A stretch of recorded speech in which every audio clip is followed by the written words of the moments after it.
Marlo Mike was one of Boosie's most famous and successful hitmen. Marlo Mike has an infamous, "Yo Boosie who next?" tattoo. He is currently sitting in Angola State Prison for the murder of Terry Boyd. He is also known for snitching on Boosie but later recanted his statement at Boosie's trial. Marlo Mike was so ruthless that officers reported him as being, and I quote, "a teen hitman with the mind of a maniac, a rogue gunman haunted by a demonic choir of voices hollering, kill." On October 21, 2009, Terry Boyd was shot and killed as he sat inside of a home at 16,837 Vermilion Drive in Baton Rouge, Louisiana. Defendant described that in the hours leading up to the Boyd shooting, he, Torrance, Lil Boosie, Hatch, Adrian Pittman, and Michael, Ghost, Judson were discussing a letter written to Pittman from an Angola inmate, Lee Lucas.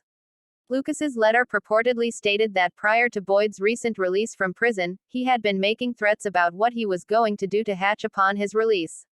Later that night, Pittman drove defendant and Judson to North Stevendale Road, in the area of Vermilion Drive. Pittman waited nearby in his van while defendant and Judson attempted to find Boyd. Once Judson identified Boyd inside a house, defendant began to shoot through the window, ultimately striking Boyd and killing him. Pittman picked up defendant and Judson, and drove them back to Hatch's residence. There, Hatch gave defendant $2,800 for his participation in the shooting.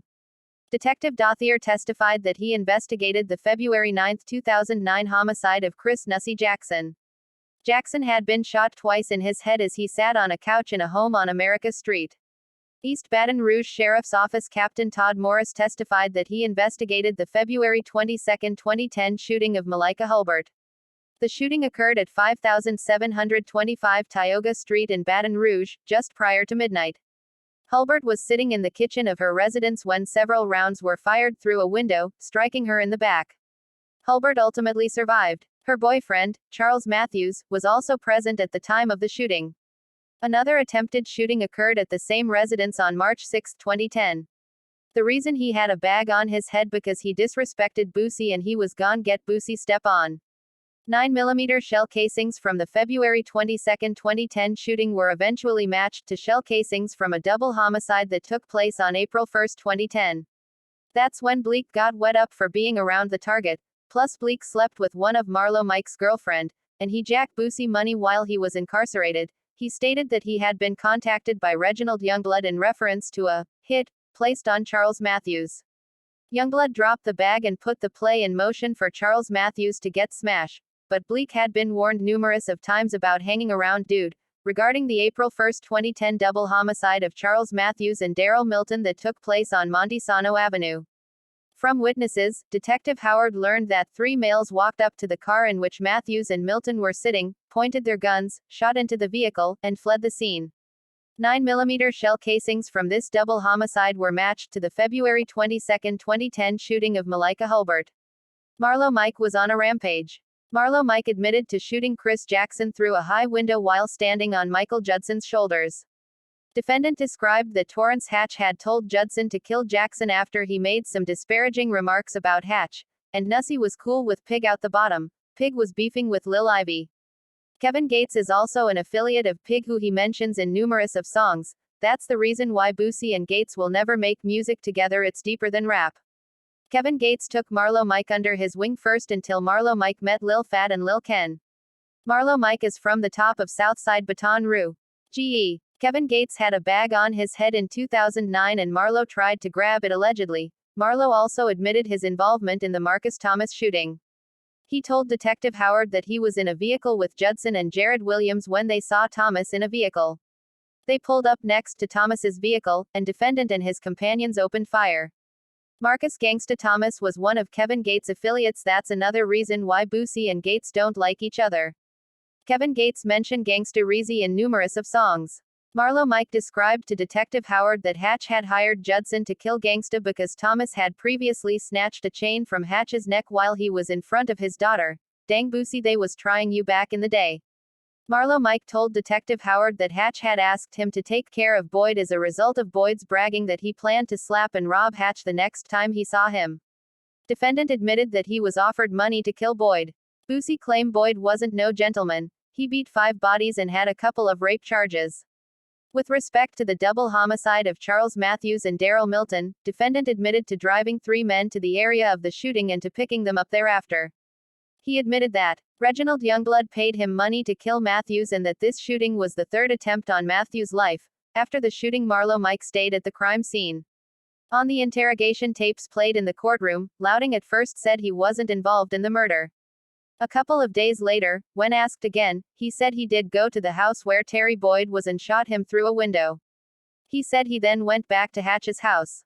He added once the phone calls came in saying Boyd was dead, Hatch paid him $2,800. Once the tapes were played, prosecutor Dana Cummings asked Louding if his memory was refreshed. She then asked if he was telling members of the jury that he did not kill Terry Boyd. "I never killed Terry Boyd," Louding answered. "And, Mr. Hatch never paid me to kill Terry Boyd." Cummings then played 2 phone calls between Louding and a man identified as Donkey. During those phone conversations, Donkey told Louding he can beat this and that nobody saw anything. Louding said he asked several people several times for a lawyer. The defense pointed out that when Louding was read his rights, he never answered whether he understood or not. Marlo Mike was a cold-blooded savage. Like and subscribe to 318 Louisiana Legend YouTube channel for the best content.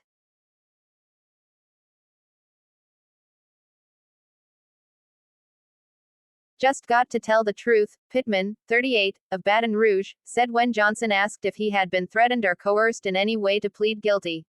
"I live my life according to the Word of God. I take full responsibility for what occurred a couple years ago. Damn Pokey, we thought people like you don't talk until you looking at that black and white paper in the dark and how it explains that Boosie is a killer with no heart." Hatch put a $25,000 bounty on Boyd's head, she said, and Louding and Michael, Ghost, Judson accepted the challenge. Judson is now deceased. Cummings said Pittman picked Louding and Judson up from Hatch's house, dropped them off near Boyd's home, picked them up after the shooting and drove them back to Hatch's home. Louding told police in May 2010 that he was involved in the killing of 6 people. He testified before a grand jury on June 3, 2010, and a day after murder indictments were returned against Louding and 5 other Baton Rouge men, Pittman, Jared Williams, Ryan, Sneaks, Carroll, Kendrick Johnson and Jonathan Rogers. Adrian Pittman, 39, pleaded guilty in November to a manslaughter charge in the October 21, 2009, slaying of Terry Boyd. Pittman admitted driving Louding and another man, Michael, Ghost, Judson, to and from the murder scene. Judson was later murdered in 2010. Manslaughter carries up to 40 years in prison, but prosecutors offered Pittman a 20-year sentence if he testified truthfully at Louding's trial. If he testified untruthfully or refused to testify, he would receive 40 years. Pittman did not testify at Hatch's trial. Pittman testified at Louding's trial that he drove Louding and Judson from Hatch's home to the Vermilion Drive area the night of the Boyd slaying, then back to Hatch's house. Pittman told the jury the Boyd killing was prompted by letters from a Louisiana State Penitentiary inmate, convicted killer Lee Lucas, warning Hatch that Boyd planned to do Hatch harm. Boyd had recently been released from prison. Marlo Mike was the coldest stepper Baton Rouge has seen in a while.